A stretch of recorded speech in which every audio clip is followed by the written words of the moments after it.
But this is Fan Favorites, our new segment. I'll go to Mark first. He kind of, this had nothing to do with me. Mark kind of had the idea he wanted to talk about DK Metcalf.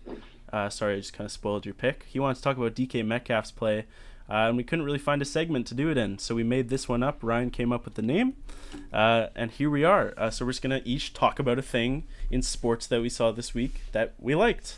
Mark, I'll just go to you first, since this was your idea. Yeah, mine. I mean, if people haven't seen it yet, I encourage you to check out DK Metcalf's chase down tackle. I hopped on Instagram, I saw it, I watched it probably like 12 times. Yeah. It's so crazy. Like he's 6'4", like 230 pounds, and he just like he saw the guy, picked it off, and just Yeah, booked it. Yeah, it was wild. there's first of all, you have to watch the video. There's no way to appreciate this without Yeah, seeing the video of the. But DK Metcalf at 6'4", 220 plus chases down a guy named Buda Baker, who's 5'9", like 205 or less than that. And DK Metcalf chased him down. I mean, it was just, I was watching the game live. It was Sunday Night Football, Seahawks at Cardinals, and my jaw just hit the floor. I was laughing, and it was awesome. It's just kind of the effort play you love to see in sports, right?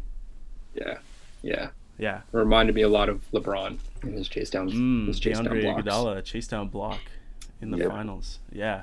No, it's one of those plays where, if you explain to an athlete like to DK Metcalf what his duties are on the field, chasing a guy 90 yards and tackling him is not in his list of duties. And for LeBron, chasing Andre Iguodala all the way down the court is, probably not expected of him.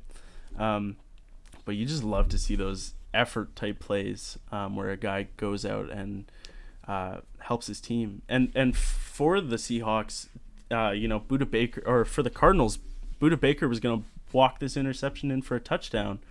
And they ended up getting no points, which ultimately didn't end up helping because the Cardinals won the game anyway after overtime.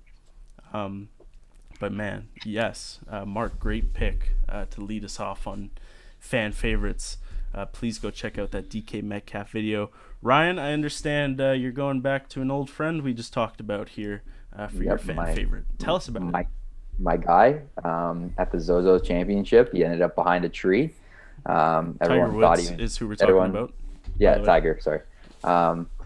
Yeah, he ended up behind a tree. Everyone thought, okay, maybe he's just gonna punch it to the side and then putt from there, but he chose to go right through the tree. And I know myself, I've tried it, and I've ended up behind where I originally started. Yeah. So for him to punch it over the tree or through the tree and then end up like a foot or two from the hole was pretty impressive. I enjoyed Through the watching tree. that. Yeah, he went through the leaves, branches. Made a hole through the through branches. Yeah, basically, and then ended up like this close. So, Wow. Oh shoot! Yeah, I mean, just kind of going back to our last conversation, like, your body can break down, but the game analysis and the smarts, that never goes away. So the wily veteran stuff from Tiger Woods. We just kind of talked about how he looked, but man, I'm really happy for Tiger Woods that he's still out there, like, competing, and he's an icon from when we were kids. Definitely. Certainly the first golfer I was aware of, almost definitely, and one of the ones I really looked up to as a kid. Maybe not so much when the drug abuse and the scandal stuff came out, but now I'm happy for him again. So great to still see him hitting those veteran difficult shots to give himself a winning chance. Great pick there, Ryan. And then my pick, this is just something that made me laugh really, really hard, and I wrote it down. My fan favorite this week is Southern Mississippi Golden Eagles football for their absolutely blundering of the head coach hiring process. I think they've done it the worst way possible in history. So let me give you a little timeline. First game of the year is versus the University of Southern Alabama. Jay Hopson is the head coach. They lose that game 32-21 by 11 points, which is a little bit of a, they were expected to win the game, but that's not a bad beat. Head coach Jay Hopson resigns. He's gone. Okay, here comes interim head coach Scotty Walden, a young 30-year-old, maybe a guy you can keep around for a long time. Nope, 2 weeks later, he accepts a job at Austin Peay University, a Division I FCS team in the Ohio Valley Conference. So he decided that was better than Southern Mississippi. So that's 2 head coaches down. We're 3 games into the season. And now assistant head coach Tim Billings is taking over.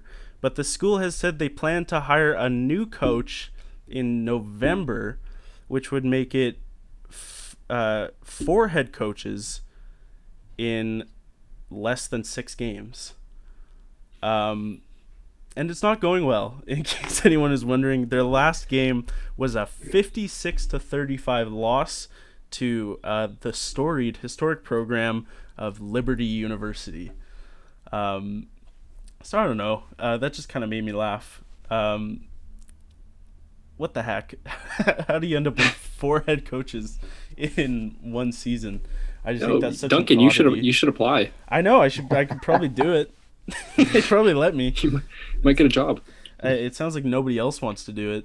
But yeah, Southern Mississippi, what a piece of crap. That sucks. I feel horrible. Can you imagine being a player on Southern Mississippi?